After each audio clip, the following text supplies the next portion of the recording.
Hello বন্ধুরা, আসসালামু আলাইকুম। আপনারা সবাই কেমন আছেন?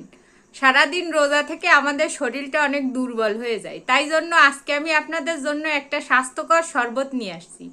আজকে আমি একটা শরবত বানাবো যেটা খেয়ে আপনাদের সারাদিনের ক্লান্তি দূর হয়ে যাবে। আমার শরবতটার নাম হচ্ছে মিক্স ভেজিটেবল শরবত। চলেন সবাই শুরু করা যাক, কিভাবে বানানো যায় দেখা যাক। মিক্স ভেজিটেবল শরবত বানানোর জন্য আমাদের লাগবে চিনি, লাগবে বিট লবণ, লাগবে পিঙ্ক সল্ট, লাগবে কিছু গোলমরিচের গুঁড়া, লাগবে পুদিনা পাতা, এরপর লাগবে থানকুনি পাতা, স্বাদের জন্য সামান্য লেবু, তারপরে লাগবে গাজর, তারপরে লাগবে বিট কফি, লাগবে শসা, আর শরবতের জন্য পানি লাগে, সেটা তো আপনারা সবাই জানেন।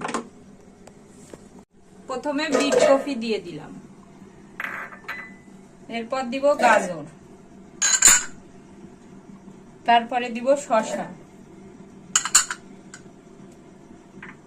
তারপরে দিব থানকুনি পাতা, এবার দিয়ে দেব কিছু পুদিনা পাতা,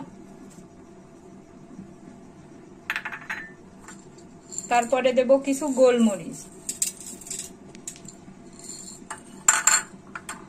তারপরে দিয়ে দেব কিছুটা পিঙ্ক সল্ট, এবার দেব বিট লবণ,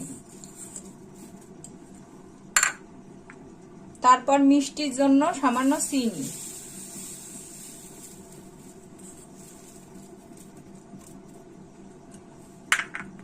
এরপর দিয়ে দেব কিছুটা পানি।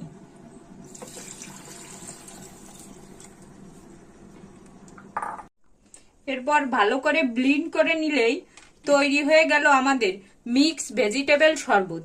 এবারে এইটা সুন্দর করে গ্লাসে ঢেলে এবার এর মধ্যে সামান্য লেবুর রস দিয়ে দেব।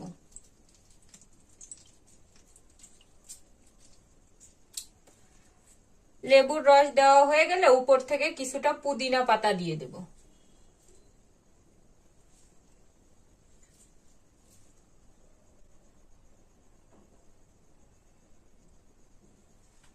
এই জুসটা অনেক হেলদি, আপনারা বাসায় সবাই অবশ্যই ট্রাই করবেন এবং আমার চ্যানেলটা বেশি করে সাবস্ক্রাইব করবেন, কমেন্ট করবেন, লাইক করবেন আর আমার ভিডিওগুলো শেয়ার করবেন। আসসালামু আলাইকুম সবাইকে।